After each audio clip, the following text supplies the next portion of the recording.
할렐루야. 예, 수요일 저녁 또 오늘은 특별히 재직 세미나로 같이 모였는데요. 물론 재직이 아니신 분들도 전혀 이렇게 예배 드리시는데 같이 모여서 말씀 듣는데 상관없을 듯합니다. 하나님께서 재직이든 아니든 우리 모두를 또 주님의 귀한 사명자들로 불러주셨음을 기억하고요. 우리 주시는 말씀 그리고 함께 찬양할 때 우리의 마음이 온전히 하나님께만 이렇게 드려지는 귀한 시간 되기를 간절히 소원합니다.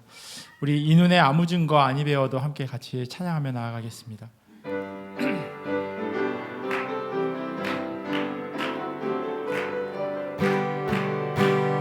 이 눈에 아무 증거 아니 배워도 믿음만을 가지고 선을 걸으며 이 귀에 아무 소리 아니 들려도 하나님의 약속 위에 서리라.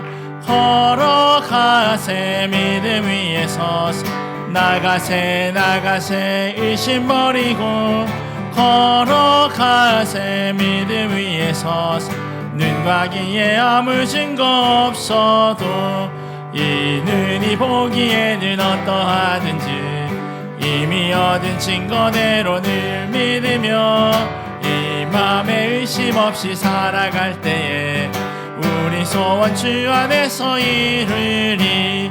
걸어가세 믿음 위에 서서 나가세 의심 버리고 걸어가세 믿음 위에 서서 눈과 귀에 아무 증거 걸어가세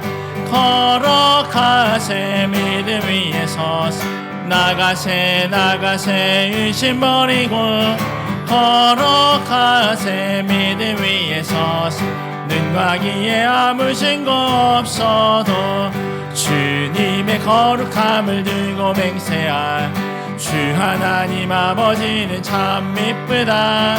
그 귀한 모든 약속 믿는 자에게 능치 못할 무슨 일 주님의 거룩함을 들고 맹세할 주 하나님 아버지는 참 미쁘다. 그 귀한 모든 약속 믿는 자에게 능치 못할 무슨 일이 있을까. 걸어가세 믿음 위에 서서 나가세 의심 버리고 걸어가세 믿음 위에 서서 눈과 귀에 아무 증거 없어도 주님 약속하신 말씀 위에서 영원한 오록 주를 찬송하리라. 소리 높여 주께 영광 돌리며 약속 믿고 굳게 서리라. 굳게 서리 영원하신 말씀 위에 굳게 서리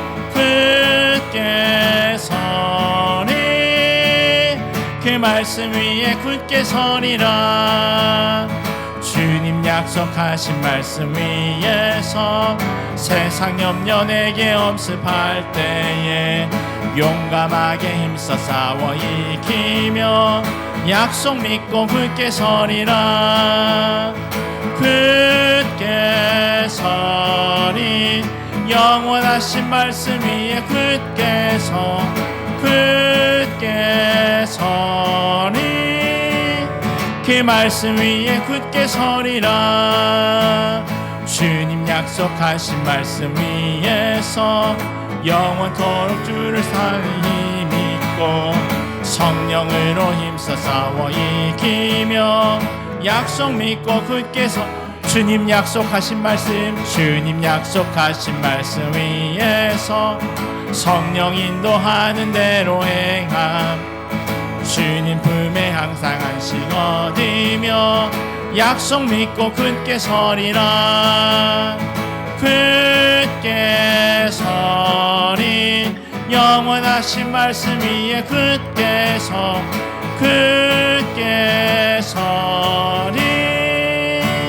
그 말씀 위에 굳게 서리라. 굳게 서리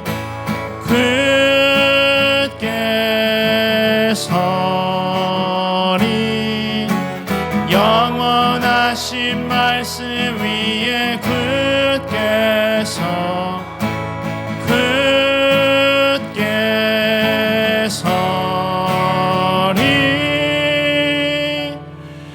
주의 말씀 위에 굳게 서리라.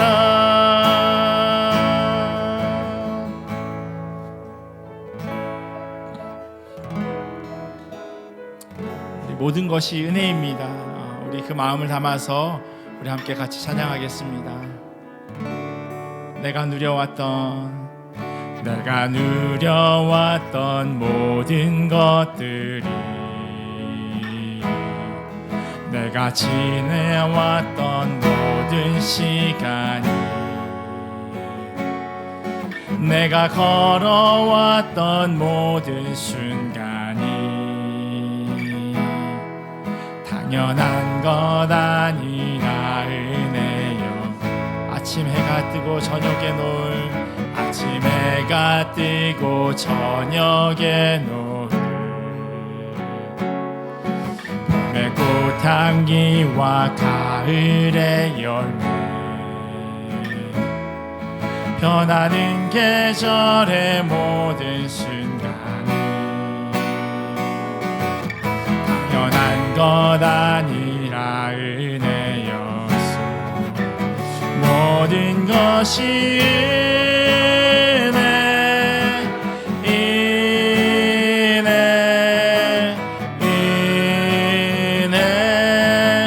한없는 은혜, 내 삶에 당연한 것 하나도 없었던 것은 모든 것이 은혜였소. 내가 이 땅에 태어나 사는 것,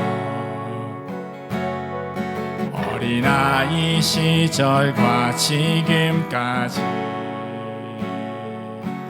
숨을 쉬며 살며 꿈을 꾸는 삶, 당연한 것 아니라 은혜요. 내가 하나님의 자녀로 살며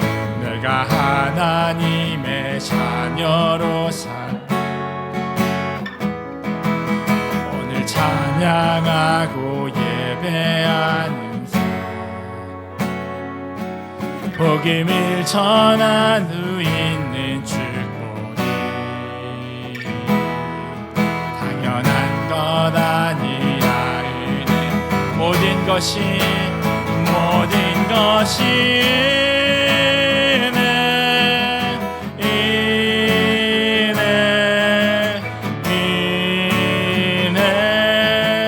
한없는 은혜, 내 삶에 당연한 것 하나도 없었던 것은 모든 것이 은혜, 모든 것이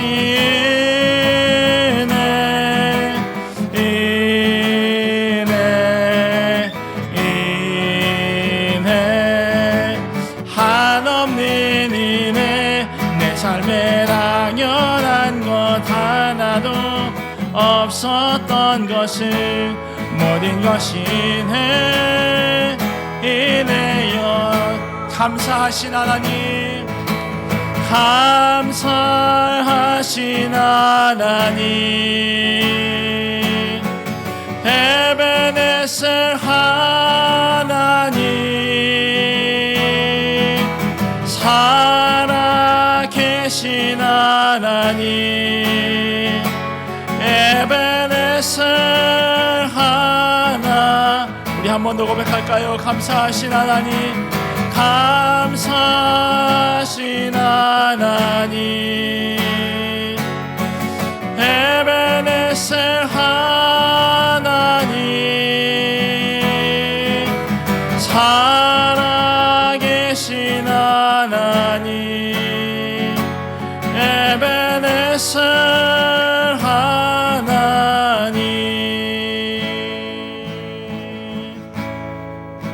감사하신 하나님, 감사하신 하나님, 에베네셀 하나님, 에베네셀 하나님, 살아계신 하나님, 살아계신 하나님, 에베네셀 하나님, 에베네셀 하나님, 여기까지 인도하셨네.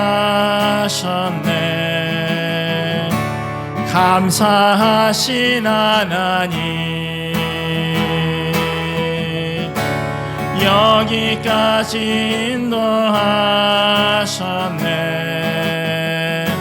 살아계신 하나님, 감사하신 하나님, 감사하신 하나님, 에베네셀 하나님, 살아계신 하나님, 에베네셀 하나님, 감사하신 하나님, 감사하신 하나님, 에베네셀 하나님, 살아계신 하나님, 에베네셀 하나님, 장래에도 인도하시니, 장래에도 인도하시니, 감사하신 하나님, 장래에도 인도하시니, 장래에도 인도하시니, 살아계신 하나님, 감사하신 하나님, 에베네셀 하나님, 살아계신 하나님, 에베네셀 하나님. 우리 한 번 더 고백할까요? 감사하신 하나님, 감사하신 하나님, 에베네셀 하나님,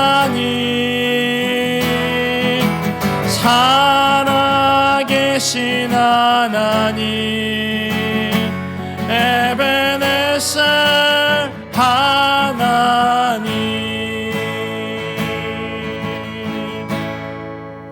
이 시간 함께 같이 기도하며 나아가겠습니다. 하나님, 여기까지 오늘까지 인도하여 주신 그 하나님을 의지합니다.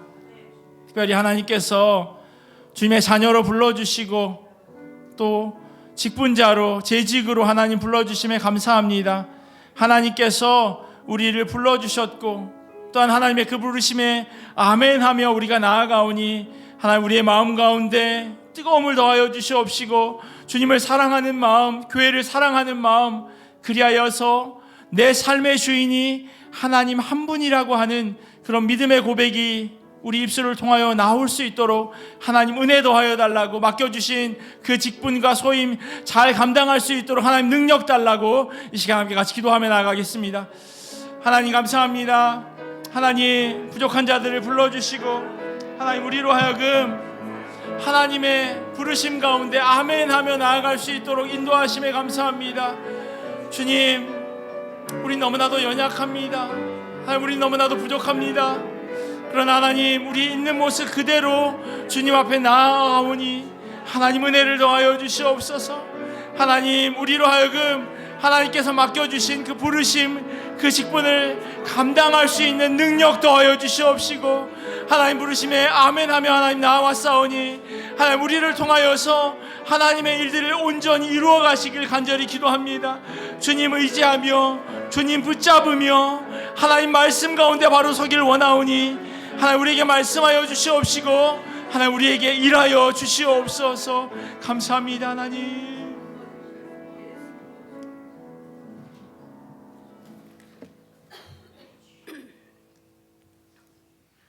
그 여호와께서 그 보좌를 하늘에 세우시고 그 정권으로 만유를 통치하시도다. 아멘. 하나님 아버지, 부족하고 연약한 저희들 3일 예배로 다시 불러주시어 아버지가 원하시는 귀한 중보자로 세워가시니 감사드립니다. 2024년 특별히 저희 교회의 모든 계획과 인도하심이 절대적인 주권 가운데 행하여 주실 것을 믿사오며 교회 각 기관 부서들을 선한 인도하심으로 보호하여 주시옵소서.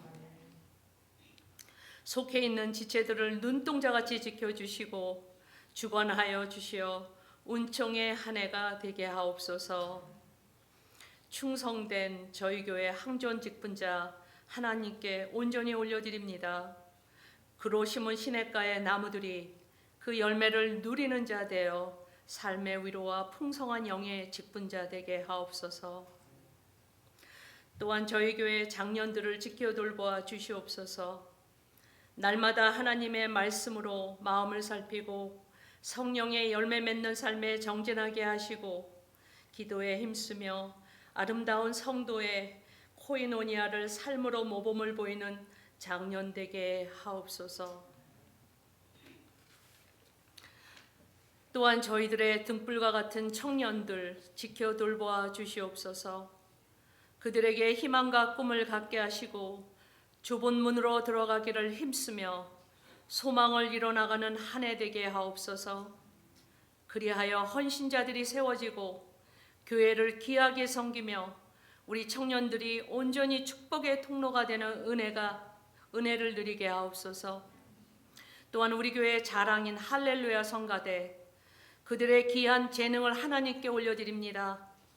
한 사람 한 사람 헌신하는 손길이에 차고 넘치는 영원한 상급이 있게 하옵소서. 또한 세계 선교를 위해 충성하는 후원 선교사와 협력 선교사, 김민규 선교사 위에 끊이지 않는 공급하시는 전능자의 축복이 있게 하옵소서. 중보하는 선교지 가운데 진정한 부흥이 열방 가운데 번져가길 바라며 하나님께서 귀한 선교사를 지켜 돌보아 주시옵소서. 또한 저희 교회 환우들 치유의 역사가 있게 하옵소서. 혹 고난에 지친 삶이 환난과 절망에 빠지지 않게 하시며 여호와 라파께서 모든 걸 넉넉히 이기는 위로와 축복의 건세가 있게 하옵소서. 특별히 이충민 담임 목사를 축복하여 주시옵소서.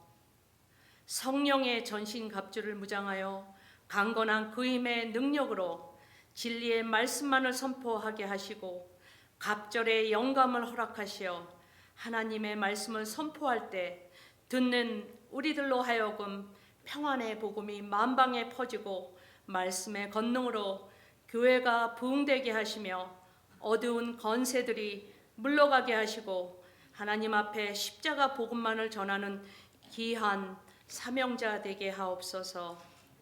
이 모든 말씀 우리를 대속해서 돌아가신 전능하신 예수 그리스도의 이름으로 간절히 기도드렸습니다. 아멘.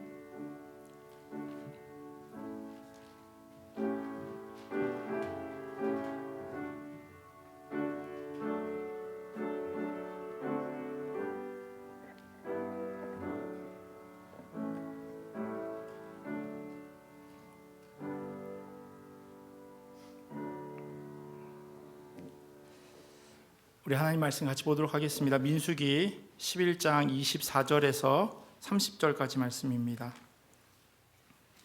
민수기 11장 24절에서 30절까지 말씀 우리 한 절씩 교독하고요.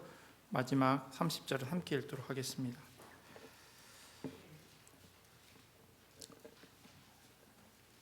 민수기 11장 24절에서 30절까지 말씀입니다.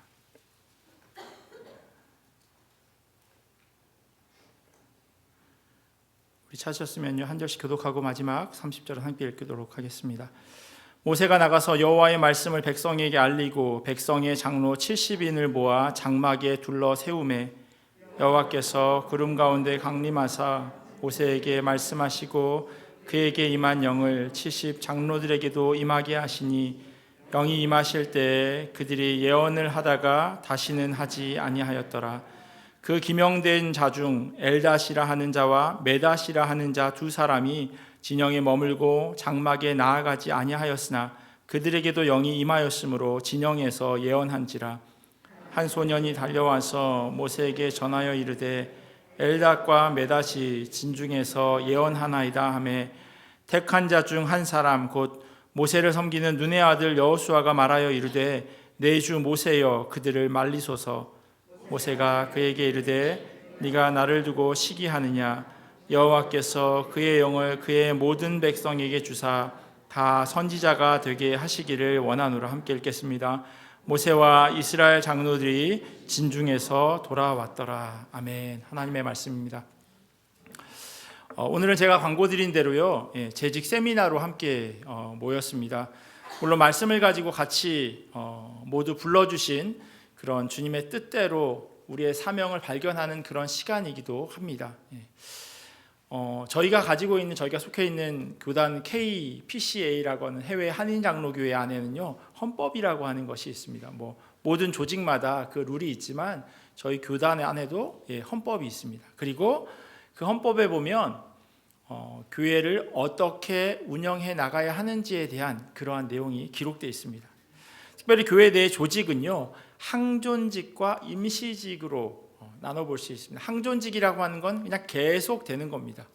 그리고 임시직은 매년마다 마치 코스코 카드를 리뉴하듯이 그렇게 그 직분을 리뉴해야 하는 것을 이야기합니다. 항존직이란요, 목사, 장로, 안수집사, 권사 이렇게 되어져 있어요. 제대로 뜨나요? 제가 너무 빨리 넘겼네요. 목사, 장로, 안수집사, 권사 이렇게 되어져 있고, 그 책에 보면 시무정년을 70세가 되는 연말로 정한다라고 되어져 있습니다. 개교회에서 70세 범위 내에서 정년을 따로 정할 수 있습니다. 그러니까 교단의 전체 법은 70세로 정하지만 각 개교회에서 우리는 50세로 하겠다, 우리는 65세로 하겠다라고 정하고 그 교회 안에서 공동의회를 통과하면 그것이 그 개교회의 정년의 연한이 되는 겁니다. 저희 교회는 그냥 다 모두가 70으로 그렇게 하고 있고요. 또 어떤 교회는 그냥 65세로 줄여서 그렇게 하기도 합니다. 항존직은요, 말 그대로 제가 설명드린 대로 계속 존재하는 겁니다. 임직을 하게 되면 그 직분을 계속 유지해 가시는 겁니다. 이와는 달리요, 임시직이라고 하는 것은 전도사와 서리집사를 이야기합니다. 전도사는 풀타임이든 파타임이든 상관없습니다. 그렇게 해서 1년에 1월 1일부터 12월 31일까지 그 직무가 끝나면 그 다음에 다시 한번 신청을 하고 교회에서 임직을 받게 되어져 있습니다. 많은 교회에서는요, 서리집사로 임명이 되면 매년 다시 임명하지 않고 그냥 그대로 이어갑니다. 하지만 이렇게 하는 이유가요, 서리집사들로 하여금 자신의 직분에 대해서 다시 한번 생각하고, 그러니까 매년마다 그렇게 리뉴하는 이유는 자기 직분을 다시 한번 생각하고 그 직분에 대해서 가볍게 여기지 않게 하기 위함입니다. 그런데요, 많은 교회에서 그렇게 하기를 힘들어해요. 굳이 귀찮게 다시 또 써내냐, 그렇게 이야기하기도 하고요. 그리고 그걸 안 써내면 그러면 그 사람은 뭐라고 부르냐, 그냥 다 집사님이라고 부르면 편하겠는데 저분은 집사인지 아니면 성도인지 그걸 또 다 기억하고 있어야 되느냐라고 그렇게 질문하기도 합니다. 물론 번거로울 수 있고요. 그것이 왜 꼭 그렇게 해야 되느냐라고 질문할 수도 있지만, 그냥 무조건적으로 다 똑같은 직분을 허락해 주신 것이 아니기 때문에 저희 교회에서 아마 여러분들도 낯설 수 있지만 올해 직분 재직 그걸 써내신 분에게만 저희가 서리집사를 임명했습니다. 그리고 혹 작년 1월 1일 이후에 교회에 등록하신 분들은 또 1년을 유예합니다. 왜냐하면 그 교회에 등록하신 지 1년 이상이 되어야 하기 때문입니다. 그게 작년과 올해 조금 달라진 부분인 것 같아요. 재직 헌신 서약서를 작성하도록 하는 것. 이미 작성해 주셨지만요, 거기에 이런 내용이 적혀져 있어요. 제가 5가지 이렇게 적혀져 있는데, 첫 번째는 한 가지 이상의 교회 사역에 참여하겠습니다라고 하는 항목이 있고요. 또 모든 공예배 및 순모임에 최선을 다해 참석하겠습니다. 목장 모임에 참석하겠습니다라고 하는 그런 설명이 있습니다. 말씀과 기도를 통한 개인 경건에 힘쓰겠습니다. 각종 헌금 생활에 힘쓰겠습니다. 교회의 질서를 지키며 화평을 이루는 일에 최선을 다해야 하겠습니다라고 하는 항목이 있고, 그 밑에 서명하도록 그렇게 해놓았습니다. 감사하게도요, 많은 분들이 재직 헌신서 서약서에 서명을 해주셨습니다. 특별히 항존 직분자 되시는 분은 적어내지 않으셔도 되지만 제가 올해만 특별히 부탁을 드렸습니다. 그래서 다시 한번 그 적혀져 있는 것들을 기억하고 자기 직분에 대해서 생각하도록 하기 위함이었습니다. 동참해 주셔서 너무나도 감사하고요. 또 특별히 처음 임직을 받으셨을 때 그때의 마음, 그 첫사랑이라고 하는 그 마음을 다시 한번 기억하시는 그런 시간이 되었으면 하는 바람이 있었습니다. 이렇게 재직이 되신 분들은요, 재직회의 회원이 되시는 겁니다. 화면에 보시는 대로 저희 교단에서 정한 룰은요, 재직회원은 저렇게 되어져 있습니다. 시무 목사, 그리고 장로, 안수집사, 권사, 전도사, 서리집사, 협동, 항존 직분자가 재직의 회원으로 되어져 있고요. 그리고 은퇴하신 분들은 언권 회원으로 참여하실 수 있습니다. 그러니까 실상은요, 거의 교회에 등록하셔서 1년 이상 되신 분은 재직에 다 참여하실 수 있다라고 해도 과언이 아니에요. 본인이 나는 재직이 안 되겠습니다라고 해서 서리집사를 받지 않으신 분을 제외하고는 은퇴하신 분들도 모두 다 재직회에 참여하실 수 있습니다. 언권 회원이라고 하는 것은 어떤 결정을 할 때 투표를 하실 수는 없지만 동일하게 회의에 참여하셔서 질문하고 또 궁금한 것에 대해서 답을 들으실 수 있는 그런 권리를 가집니다. 재직회가 무엇을 하는 곳이냐면요, 주로 예산과 관련되어져 있는 일들을 하는 그런 회의입니다. 공동의회에서 결정한 예산 집행, 재정에 관한 일반 수지 예산 및 결산, 구제비의 수입 지출 및 특별 헌금 취급, 기타 재정에 관한 중요 사항, 그리고 당회가 요청한 사항이라고 되어져 있습니다. 그러니까 재직회는요, 흔히 이야기하는 교회 살림을 결정하는 자리입니다. 다다음 주죠. 다다음 주 수요일 날이 저희가 2023년 다음 주네요. 2023년 그 결산을 하는 재직회로 모입니다. 그러면 2023년에 교회 살림이 어떠했는지, 돈이 엉뚱한 데 쓰이진 않았는지, 그리고 감사 결과를 같이 보게 되어져 있습니다. 교회에 들어오는 것과 나가는 것이 정확하게 되어 있는지, 그리고 교회에 있는 잔액과 통장에 있는 잔액이 맞는지, 그것을 그 재직회에서 다시 한번 체크합니다. 그리고 나면 재직회에서 결정된 내용은 공동회의로 넘어가서 교인 전체가, 교회 등록교인 모두가 함께 교회의 그 내용들을 확인하게 되어져 있습니다. 그러니까요, 교회 일원으로서 교회 살림이 어떻게 되어지는지를 관심 가지고, 그리고 거기에 대해서 살펴야 하는 것들이 재직들이 가지고 있는 권리이자 의무입니다. 올해 조금 달라진 부분이 또 하나 있는데요, 대표기도 순서를 아마 확인해 보셨는지 모르겠습니다. 친교실 입구에 보면 게시판에 붙어져 있는데, 이전에 기도 순서를 맞지 않았던 분이 내 이름이 들어가 있네 라고 생각하시는 분이 계시는 것 같아요. 대표기도 하는 것을 부담스러워 하기도 하시고요. 그리고 또 예배 드리는 데 있어서 한 걸음 물러나 있고 싶다라고 하는 생각을 가지고 있으신 분도 있을 겁니다. 그러나요, 예배는 함께 드리는 자리입니다. 그리고 재직으로서 기도하는 훈련도 분명히 필요합니다.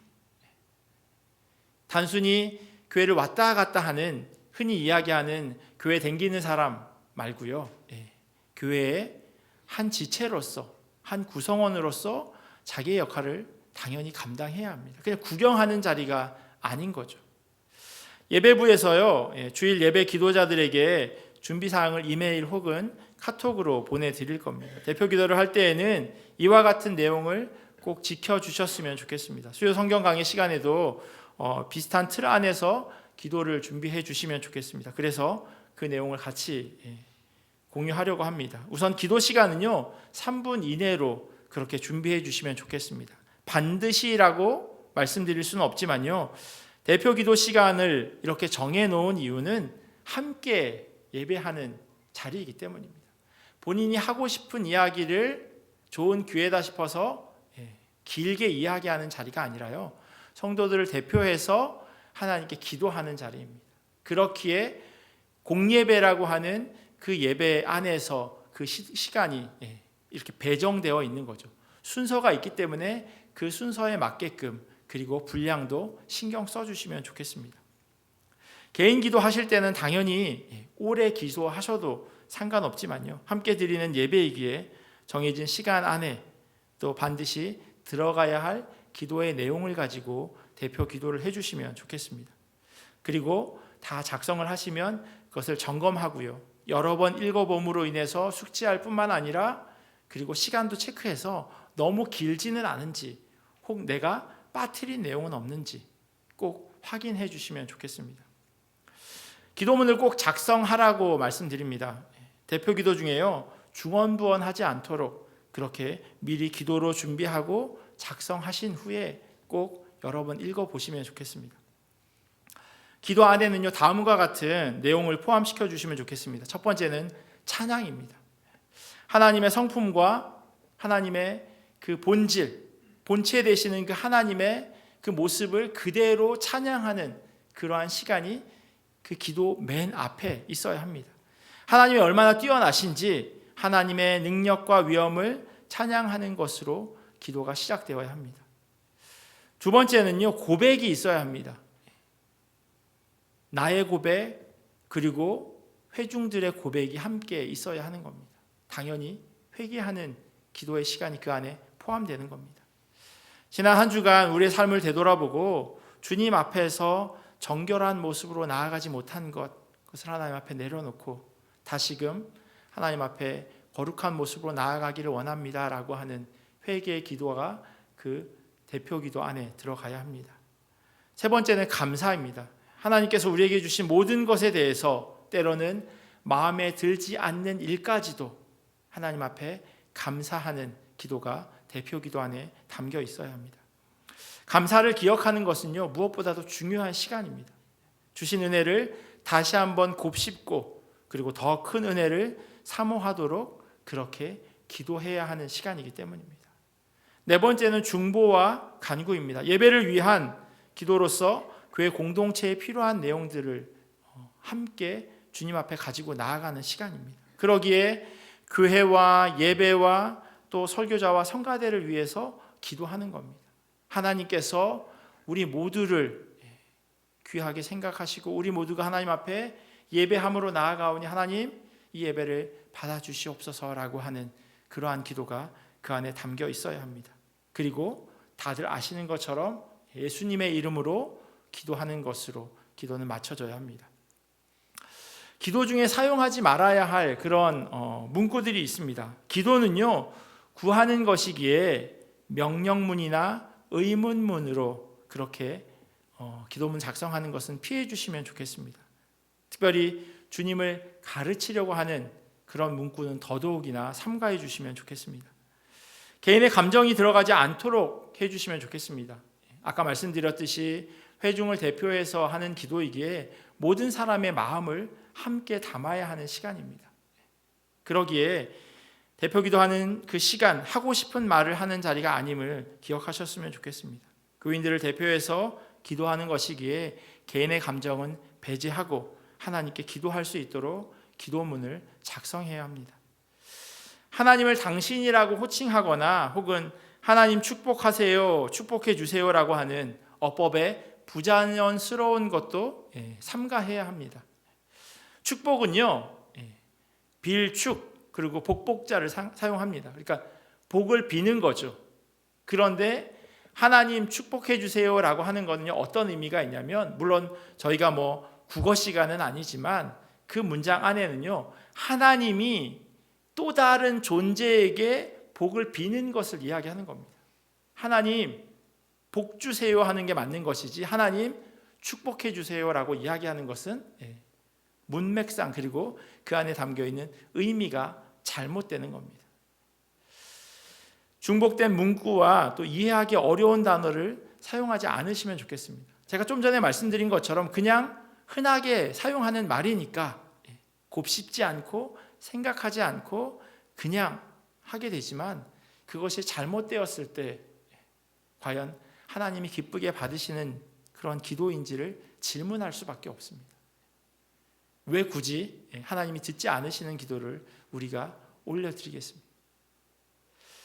다 같이 기도드리겠습니다라고 하는 그런 기도를 시작할 때 그 문구는 좀 빼주시면 좋겠습니다. 왜냐하면 예배가 쭉 물 흐르듯, 이거는 그냥 저희 교회 안에 예배 순서 때문에 드리는 말씀이고요, 반드시 그렇게 기도를 해야 된다고 드리는 말씀은 아니지만, 저희 교회 예배의 순서상 기도하는 시간으로 다들 알고 있기 때문에, 그리고 제가 보통 찬양 인도를 하고 그리고 예수님의 이름으로 기도합니다 아멘으로 끝내지 않는 이유는 그 계속가 계속해서 이어지고 있다는 것을 의미하기 때문에요. 대표 기도하러 나오신 분들은 다 같이 기도하겠습니다라고 하는 굳이 중복된 그 말을 하지 않으시면 훨씬 더 예배가 부드럽게 그렇게 진행되어질 수 있을 것 같습니다. 특별히 대표 기도 하시는 분들은요, 지난 주일에 주보나 아니면 교회 홈페이지를 통해서 돌아오는 주일에 어떤 일이 있는지, 아니면 이번 달에 어떤 사역들이 계획되어 있는지를 미리 알고 대표 기도해 주시면 좋을 것 같아요. 그러면 미리 그 사역과 그 행사를 위해서 준비할 수 있고 또 기도로 나아갈 수 있기 때문입니다.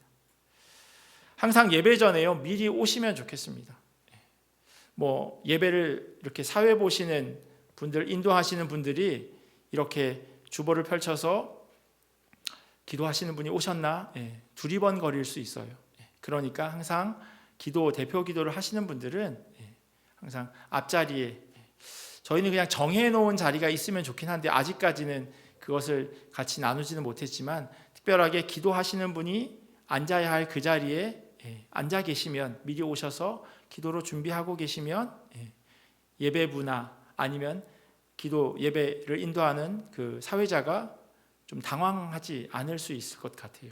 항상 부랴부랴 오지 마시고 오늘이 대표 기도하는 날이면 미리 준비하는 마음으로 오셔서 기도하고 그렇게 대표 기도해 주시면 좋겠습니다. 교회 안에는요, 항존직 그리고 임시직뿐만 아니라요, 위원회와 여러 부서들이 있습니다. 그리고 그 부서가 있는 이유는 교회가 조직이기 때문입니다. 이 조직 안에는요, 각기 맡은 곳에서 각자의 사역을 하게 될 그런 사역자들이 있습니다. 모든 성도들은 다 사역을 감당하는 분들입니다. 이 모든 조직이 유기적으로 돌아가기 위해서는 그 안에 체계와 질서가 있어야 합니다. 뭐보다 앞서도 안 되고요, 너무 뒤처져서도 안 되는 함께 균형을 맞추는 그 체계와 질서가 필요한 겁니다. 제가 작년 한 해 동안요, 교회에 출근해서 사역을 하면서 느낀 점은요, 모든 채널이 담임 목사와 연결되어 있다는 거였어요. 장점은요, 교회의 모든 일들을 제가 직접 들을 수 있다고 하는 장점이 있는 반면에요, 단점은 교회 모든 일을 담임 목사가 다 담당하는 그런 어려움이 있더라고요. 정말 하나부터 열까지 다 제가 말씀을 드려주고 결정을 해야 하는 상황이었어요. 근데 이게 어떤 문제가 있냐면요, 먼저는 각 부서에 부장과 위원장이 있어요. 그러면 예를 들어서 예배에 특송을 하기를 원하시면 저한테 와서 목사님 저 다음 주에 특송할게요 라고 얘기하면 제가 뭐라고 대답할까요? 네, 그러세요 라고 얘기할 수밖에 없죠.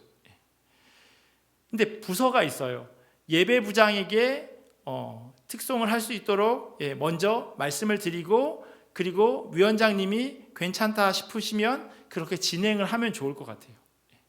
그런데 부장님이 보기에는 아직 준비가 안 되신 분 같은데 그분이 와서 담임 목사님이 하라 그랬어요 라고 이야기하면 부장님이 생각하겠죠. 난 왜 있는 거야?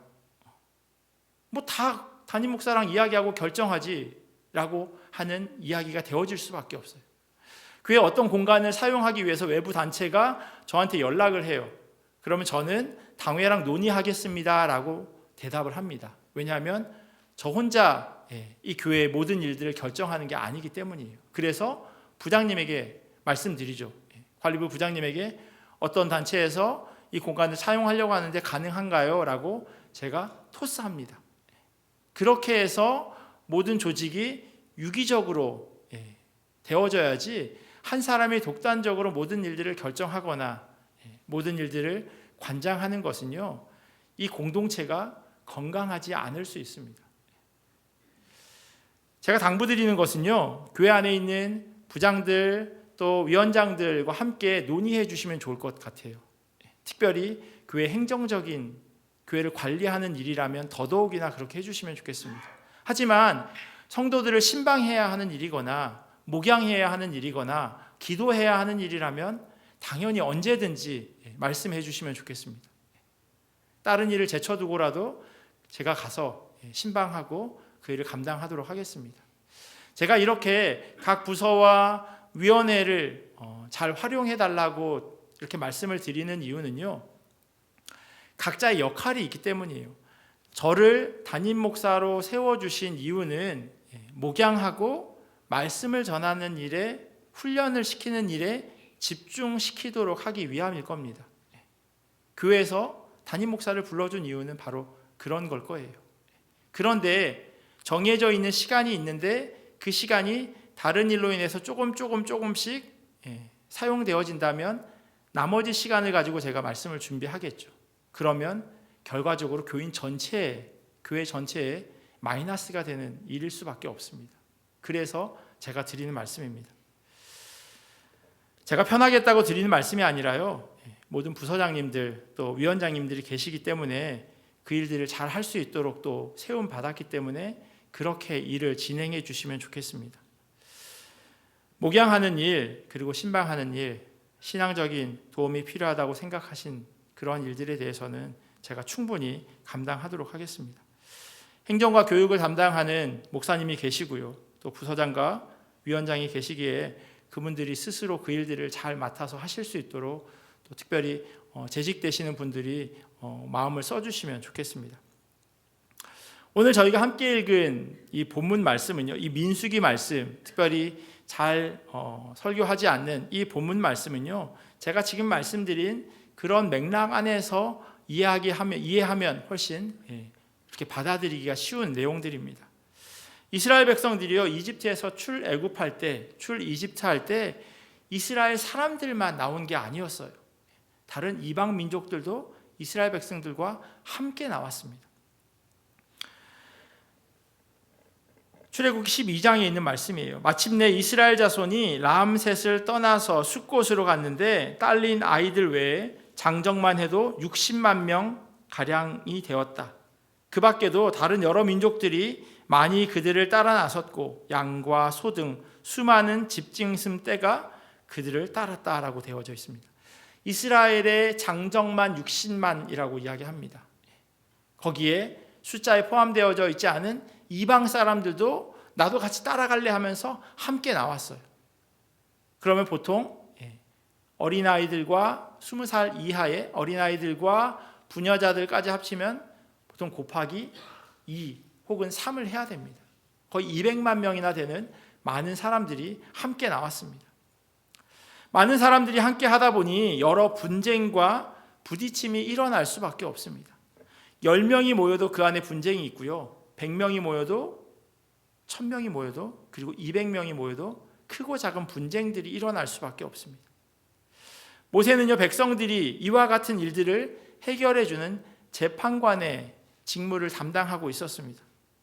해야 할 일이 너무너무 많았던 거죠. 혼자 그 일을 할 수 없었음에도 불구하고 뾰족한 방법이 없어서 혼자 그 일을 감당하고 있었습니다. 그런 중에 모세의 장인인 이드로가 친정에 와 있던 그 모세의 아내와 두 아들을 데리고 모세를 찾아오게 됩니다. 모세를 찾아와서 보니 모세가 하루 종일 재판하는 일, 그 일에 자기의 시간을 다 사용하고 있는 것을 보게 되었어요. 그래서 이드로가 모세에게 다음과 같이 이야기합니다. 자네는 백성의 일을 어찌하여 이렇게 처리하는가?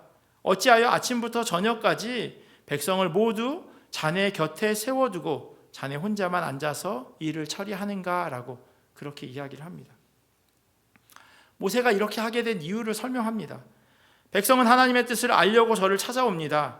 그들은 무슨 일이든지 생기면 저에게로 옵니다. 그러면 저는 이웃 간의 문제를 재판하여 주고 하나님의 규례와 율법을 알려주어야 합니다. 어쩔 수 없는 상황인 걸 이야기합니다. 그러자 이 장인 되시는 이드로가 아주 좋은 방법을 모세에게 일러줍니다.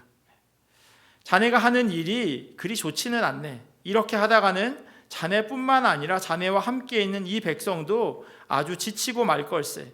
이 일이 자네에게는 너무 힘겨운 일이어서 자네 혼자서는 할 수 없네. 가능한 일이 아니라는 겁니다. 200만 명이나 되는 그 백성들의 모든 일들을 해결해 주는 것, 모세 혼자서는 가능하지 않은 일이라고 이야기하는 거죠.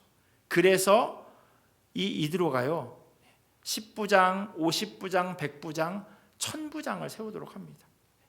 작은 그룹으로 나누도록 해서 그 그룹 안에서 리더를 세우고 그 리더가 그 일들을 해결할 수 있도록 권한을 부여해 주는 겁니다. 그래서 그것이 중요하다 싶으면 혹은 그 안에서 해결되지 않으면 50부장에게, 100부장에게, 1000부장에게로 이렇게 순서를 밟아서 올라가도록 하는 겁니다. 이것은요 분쟁에 관한 일이었어요. 그런데 또 다른 일이 발생했어요. 분쟁이 아니라 먹고 사는 일에 대한 어려움이었습니다. 이스라엘 백성들이 불만을 토로합니다. 세번역에 이스라엘 백성들이 쏟아내는 불만이 잘 표현되어 있어서 제가 세번역 성경으로 읽어드리겠습니다. 누가 우리에게 고기를 먹여줄까? 이집트에서 생선을 공짜로 먹던 것이 기억에 생생한데 그 밖에도 오이와 수박과 부추와 파와 마늘이 눈에 선한데 이제 우리 눈에 보이는 것이라고는 이 만나밖에 없으니 입맛마저 떨어졌다. 이스라엘 백성들이 이렇게 불만을 토로합니다. 한국 속담에 이런 말이 있습니다. 말 타면 종 부리고 싶다. 이런 이야기가 있어요. 서면 앉고 싶고 앉으면 눕고 싶고 누우면 자고 싶고 사람의 욕심이 끝이 없습니다. 자신들의 처지가 어떠했는지 금세 잊어버렸어요. 이들은 생선을 공짜로 먹을 수밖에 없는 사람들이었어요. 노예 같은 삶을 살았기에 그들이 돈을 지불하지 않아도 그냥 주인이 던져주면 그걸 먹는 겁니다. 그럼에도 불구하고 우리가 공짜로 먹었다 이렇게 이야기하죠.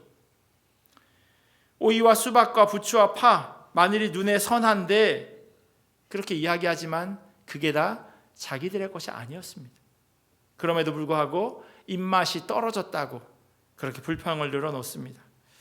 좋은 것만을 보는 사람이 있는가 하면 나쁜 것, 불편한 것만을 꼬집어서 생각하는 사람들이 있어요. 출애굽한 이스라엘 백성들은 후자 쪽이었습니다. 없는 것만을 기억하는 사람들이죠. 하나님께서 지금까지 그들을 어떻게 인도해 오셨는지를 까맣게 잊어버렸습니다. 그들이 먹고 있는 만나도 충분히 훌륭했습니다. 그래서 성경은 그 만나가 어떠한지 자세하게 설명해 놓았어요. 민수기 11장 7절과 8절 보시면요. 만나는 가시와 같고 모양은 진주와 같은 것이라 백성이 두루다니며 그것을 거두어 맷돌에 갈기도 하며 절구에 찢기도 하고 가마에 삶기도 하여 과자를 만들었으니 그 맛이 기름 섞은 과자 맛 같았더라. 누가 그러더라고요. 기름에 고무를 튀겨도 맛있다고. 기름에 담그면 다 맛있대요. 치킨이 맛있는 이유는 뭐 한국에 이렇게 오븐에 구워서 그런 치킨이 있긴 하지만 그래도 뭐니 해도 기름에 확 튀겨야 그 맛이 살아납니다. 제가 한국에 가면요 꼭 들리는 데가 있어요. 그냥 그 처가댁 안에 있는 그 동네에 있는 시장이에요. 시장에 꼭 갑니다. 그 시장 가서 떡볶이를 일단 한 그릇을 먹고요. 그리고 튀김이랑 그 꽈배기 있죠. 설탕에 확 묻혀놓은 그 꽈배기를 꼭 사 먹습니다. 네, 군침이 도네요. 그냥 그 자체로 맛있는 가격과 뭐 아주 멋진 뭐 근사한 식당은 두 번은 안 가요. 어쩌다 한 번 갈 일이 있지만 근데 그 동네에 있는 떡볶이집은 꼭 두 번, 세 번 가게 되더라고요. 특별히 이렇게 기름에 분명히 깨끗한 기름은 아닐 수 있지만 어제 사용하고 그저께 사용한 그런 기름일 수도 있지만 그래도 거기서 튀겨내는 만두며 야채 튀김이며 꽈배기는 정말 맛있습니다. 만나가 그랬대요. 맛이 기름 섞은 과자 같다라고 이야기합니다. 거기다가 출애굽기에 보면 이건 민수기의 표현이었지만 출애굽기에 보면 이 만나 맛이요 꿀 섞은 과자 같다고 이야기합니다. 기름에 튀기고 거기에 꿀로 버무리면 너무너무 맛있을 수밖에 없습니다. 만나를 가지고 사람들은요 그렇게 맛있게 먹었어요. 그런데 이제 배가 불러진 겁니다. 배가 불러져서 이제 배부르게 먹는 것 중요하지 않은 거예요. 남의 살을 좀 씹고 싶은 겁니다. 뭐니 해도 남의 살이 최고라고 이야기하는데 고기를 먹고 싶은 거예요. 그러다 보니 금방 하나님께서 자기들을 구원하셔서 이끌어내시고 이렇게 인도해 가시는 그 여정 가운데 있음을 그들은 까맣게 잊어버리는 겁니다. 불만만 쏟아내는 거죠. 그런데요 이스라엘 백성들만 이 불만을 가지고 있었던 것이 아닙니다. 모세는 다른 방향의 생각을 또 하고 있었어요. 그는 하나님께서 이 문제를 풀어주실 분이다 라고 하는 사실을 잊어버리고 있었습니다. 하나님께서 하신다는 것 그것에 대해서 반문했어요. 오늘 보면 21절 22절 말씀 보시면요 모세가 이르되 나와 함께 있는 이 백성의 보행자가 60만 명이온데 주의 말씀이 한 달 동안 고기를 주어 먹게 하겠다 하시오니 그들을 위하여 양떼와 소떼를 잡은들 조카오며 바다의 모든 고기를 모은들 조카오리이까. 하나님 그게 가당키나 한 일입니까? 아니 이 많은 사람들을 200만 명이나 되는 사람들에게 어떻게 고기를 먹입니까? 라고 모세마저도 하나님 하실 일에 대해서 의심을 하고 있어요. 백성들은 불만을 가지고 있었다면 모세는 믿음 없는 모습을 보이고 있습니다. 이런 모세에게 하나님께서 화를 내시며 이렇게 말씀하십니다. 23절 말씀이에요. 여호와께서 모세에게 이르시되 여호와의 손이 짧으냐 네가 이제 내 말이 너에게 응하는 여부를 보리라 말씀하세요. 하나님이 화가 나셔서 하는 말씀이에요. 그런데 희한한 건요 하나님께서 지금 먹이겠다 고기 주겠다 라고 말씀하시는데 메추라기를 바로 보내지 않으세요. 성경을 가지고 계시면요 오늘 저희가 읽은 본문 30절 끝나는데요 31절부터 메추라기 이야기가 등장합니다. 그러니까 저희가 읽은 본문은요 23절에 하나님께서 고기를 먹이겠다 내 팔이 짧지 않다라고 말씀하시고서는 다른 일을 하세요. 다른 일이 뭐냐면 70명의 장로를 세워서 그들에게 하나님의 영을 부어주시는 그 일을 먼저 행하십니다. 하나님께서 다른 일을 먼저 하고 계시는 거예요. 고기를 먹이는 것보다 더 먼저 하신 일 그게 뭐냐면 그들을 영적으로 충만하게 채우는 일입니다. 특별히 하나님께서 먼저 불러 세우신 장로들에게 하나님이 선택하신 리더들에게 영적으로 충만하도록 하나님이 그들을 채워주시는 것을 보게 됩니다. 하나님께서 우리 재직들에게 가장 먼저 바라시는 것은요 하나님을 바로 보는 겁니다. 영적으로 충만해져서 하나님의 뜻이 무엇인지 분별하고 그 뜻대로 교회가 이루어지도록 하는 것 그게 바로 하나님께서 재직들에게 원하시고 바라시는 일들입니다.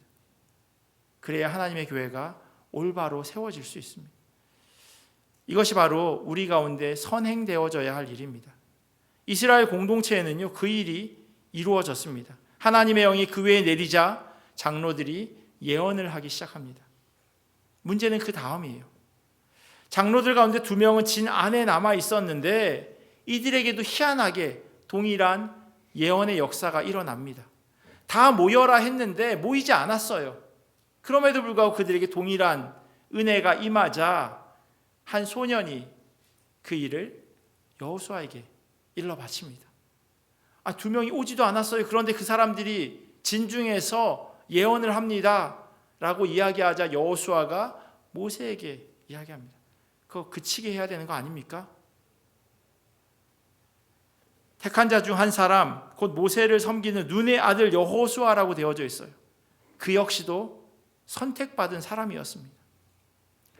선택받은 사람이 있는데 이 안에 선택받았지만 함께하지 않은 사람이 동일한 은혜가 임하게 되는 것에 대해서 시기하고 질투하고 부러워하는 것을 보게 됩니다. 그럴 줄 알았으면 나도 그냥 집에 있을 걸. 그 이야기를 지금 여호수아가 하고 있는 겁니다. 여호수아는요, 진중에 있는 장로들이 예언하는 것, 그 일이 모세의 권위가 떨어진다라고 생각했습니다. 그런데 이것은 어디까지나 여호수아의 과한 충정이었습니다. 또 다른 생각은요, 모세를 위한 충정보다는 시기심으로 하는 이야기일 수 있습니다. 말씀드린 것처럼 자기는 모세가 불러서 왔는데 무슨 이유에선지 진영에 머무르고 있던 2명의 장로들 역시 70명과 동일하게 예언하는 것을 볼 때 너무나도 배 아파하는 겁니다.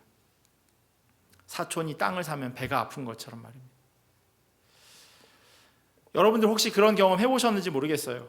학창시절에 나보다 더 공부 안 하는데 시험을 보면 항상 성적이 좋은 친구들, 성인이 되어서 나보다 부족한 것 같은데 좋은 회사, 좋은 자리에서 그렇게 살아가는 모습을 볼 때 저 사람은 그렇게 열심히 일하지 않는 것 같은데 왜 저렇게 넉넉하게 살지?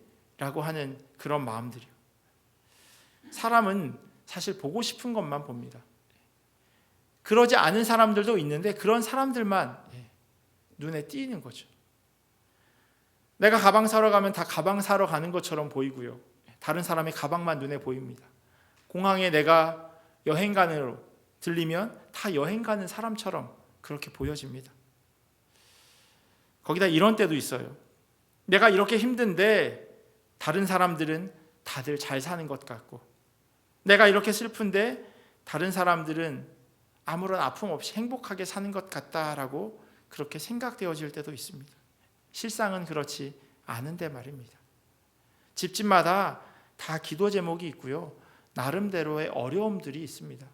풀지 못하는 숙제들을 다들 가지고 계세요.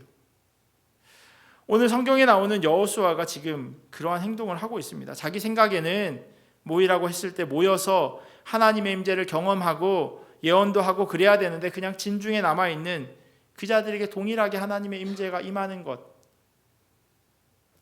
마음이 불편한 겁니다. 자기 생각 때문인 거죠. 모세가 어떻게 생각했을까요? 29절에 기록되어 있어요. 모세가 그에게 이르되 네가 나를 두고 시기하느냐? 여호와께서 그의 영을 그의 모든 백성에게 주사 다 선지자가 되게 하시기를 원하노라. 모세가 여호수아에게 하는 말, 처음은요, 네가 보기에 이 일이 나의 권위를 손상시키는 것처럼 보이느냐? 라고 질문합니다.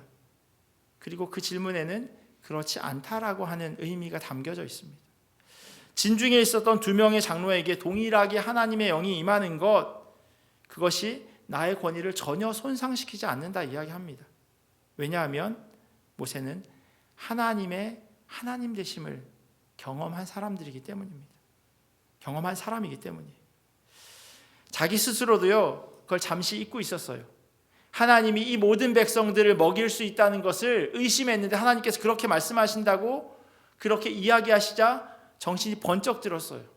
맞아, 하나님은 그렇게 하실 수 있는 분이지 내가 어떻게 그걸 잊었지? 그리고 나서 이스라엘 장로들에게 하나님의 영이 임하는 것, 그리고 진중에 함께 같이 있지 않았지만 진 밖에 있었던 이 70명 말고 진중에 있었던 2명에게도 동일하게 임하는 것, 그것은 하나님의 일하심이고 하나님의 계획이 있는 거야 라고 지금 여호수아에게 이야기하는 겁니다. 부러워하지 말라고, 부러워하면 지는 거라고 그렇게 이야기하고 있는 겁니다. 모세가 이렇게 이야기하는 것은요, 자기 믿음이 좋아서가 아니었어요. 자기가 이 믿음 없음을 경험했기 때문입니다. 그래서 더 이상 하나님의 말씀에 토달지 않습니다. 자기가 하나님께 했던 행동을 자기의 사랑하는 그 여호수아가 하는 것을 보고 아유 너나 나나 똑같구나라고 모세는 생각하고 있는지도 모르겠습니다. 모세는 거기에 덧붙여서요 오히려 이스라엘 백성 모두에게 하나님의 임재가 체험되기를 바란다고 이야기합니다. 모두가 예언자가 되었으면 좋겠다 말합니다. 우리가 흔히 생각하는 미래에 무슨 일이 일어날지를 예언하는 것, 미리 내다보는 것을 성경에서는 예언이라고 이야기하지 않습니다. 하나님의 말씀을 그대로 전하는 것, 그것을 예언이라고 이야기해요. 하나님의 뜻을 이스라엘 모든 백성들이 알았으면 좋겠다. 하나님의 마음을 이스라엘 백성들이 다 가졌으면 좋겠다라고 하는 것이 모세가 여호수아에게 한 이야기예요. 여호수아는 시기하지만 모세는 오히려 이스라엘 회중 전체가 하나님과 올바른 관계 맺기를 바라고 있습니다.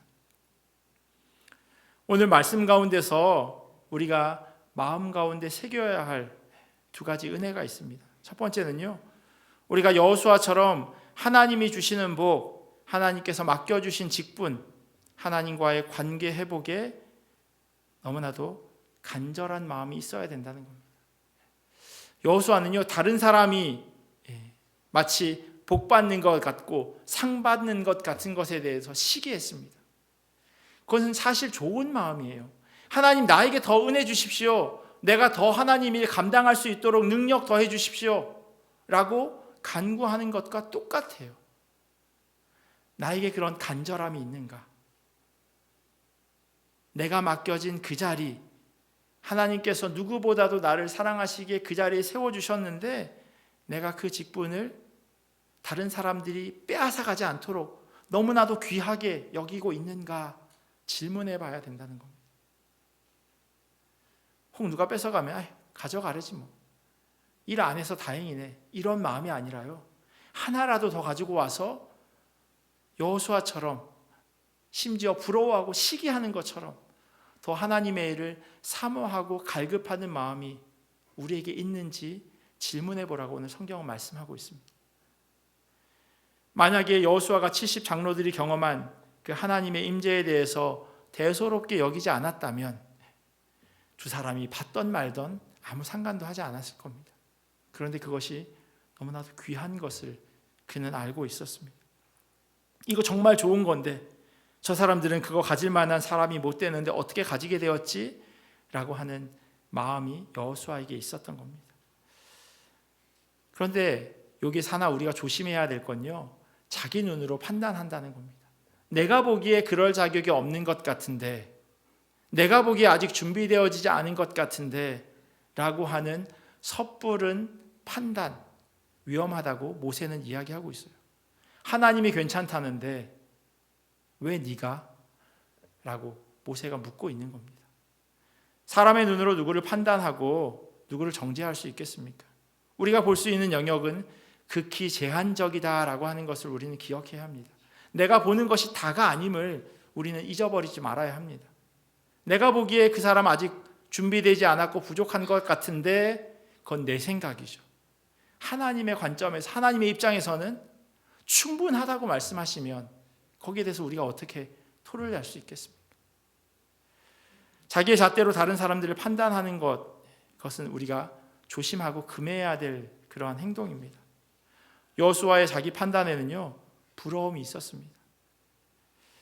여호수아에게 배워야 할 것, 하나님을 만나고 하나님을 아는 것을 너무나도 귀하게 여기는 그 마음, 그 마음이 우리 모두에게 있어야 할 줄로 믿습니다. 우리에게 그런 마음이 얼마나 가득한가, 오늘 이 저녁에 이후에 기도하시면서 한번 질문해 보셨으면 좋겠습니다. 두 번째요, 오늘 말씀을 통해서 우리 스스로에게 해야 하는 질문은요, 우리 공동체에게 이런 70명의 장로 같은 사람들이 준비되어 있는가라고 하는 겁니다. 그리고 나는 그 안에 포함되는 사람인가라고 하는 거죠. 나는 그런 리더로 어느 만큼 준비되어 있는가. 이 리더들은요, 하나님께서 모세 혼자 이스라엘 백성들을 다스릴 수 없다고 판단해서 세워준 사람들입니다. 이렇게 세워진 장로들을 모아놓고 하나님께서 그 위에 하나님의 영이 임하도록 하셨습니다. 진중에 있었든 진 밖에 있었던 하나님께서 그들을 택하여 불러주셨습니다. 이들에게 하나님의 임재가 동일하게 임하고 그들은 이스라엘 전체를 다스리는 사람들이었습니다.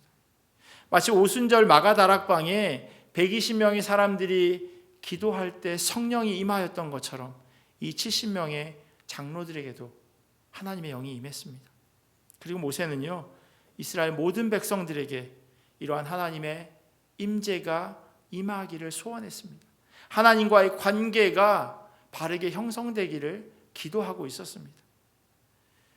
하나님께서 요한복음 3장 16절에 기록된 것처럼 누구든지 멸망하지 않고 영생을 얻기를 원하시는 그 하나님의 마음, 그 하나님의 마음이 모세에게도 그리고 예수님에게도 동일하게 있었습니다.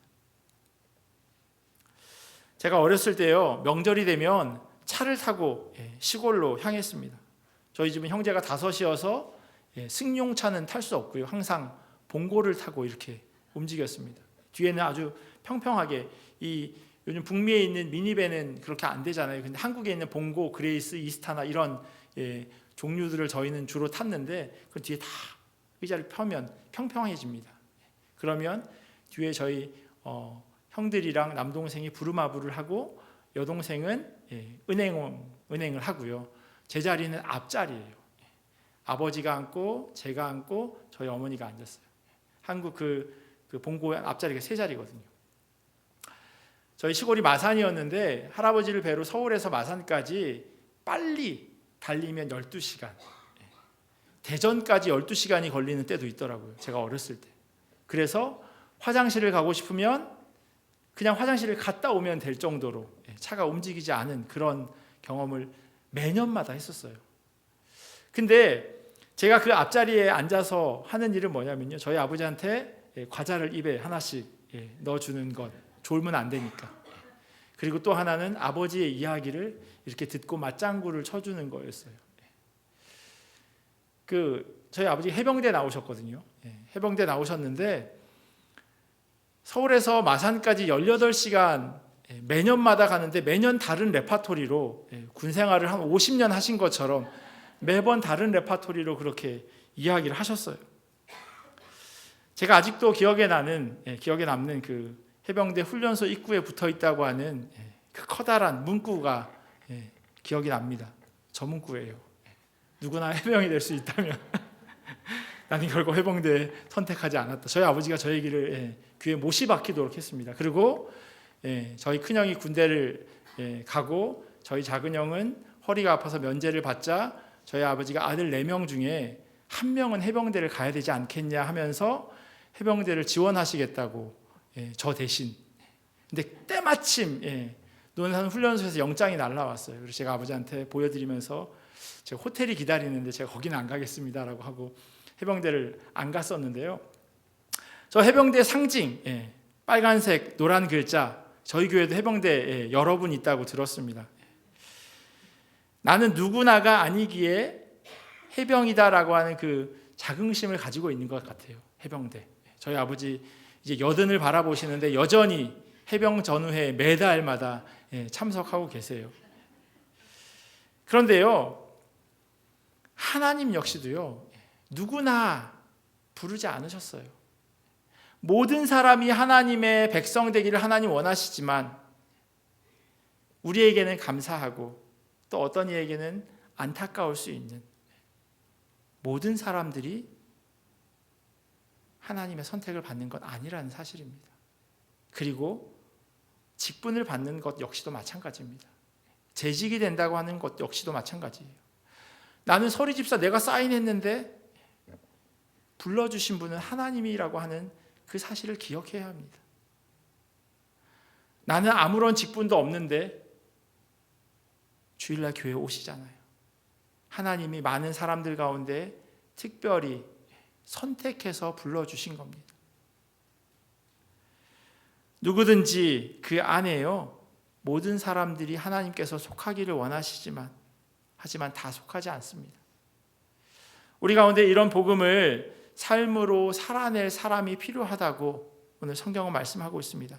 특별히 재직으로 부르셨다고 하는 것은요, 각자에게 직분이 허락되었다라고 하는 것은 이들을 통해서 세상 가운데서 그리스도 예수의 향기가 온전히 뿜어져 나오기를, 우리의 삶을 통해서 증명되어지기를 하나님께서는 간절히 원하고 계심을 우리에게 말씀하고 있는 겁니다. 모세가 여호수아에게 충고했던 그 말, 여호와께서 그의 영을 그의 모든 백성에게 주사 다 선지자가 되게 하시기를 원하노라 라고 하는 것, 그것이 바로 그러한 의미를 갖고 있습니다. 재직되시는 분들이 이런 리더가 되기를 간절히 소원합니다. 함께 맡겨진 자리에서 그 사명을 감당할 때 주님의 몸된 교회는 더욱 든든히 세워져 나갈 것입니다. 우리 안에 하나님과의 관계가 어떠한지 다시 한번 점검하는 시간 되기를 간절히 원합니다.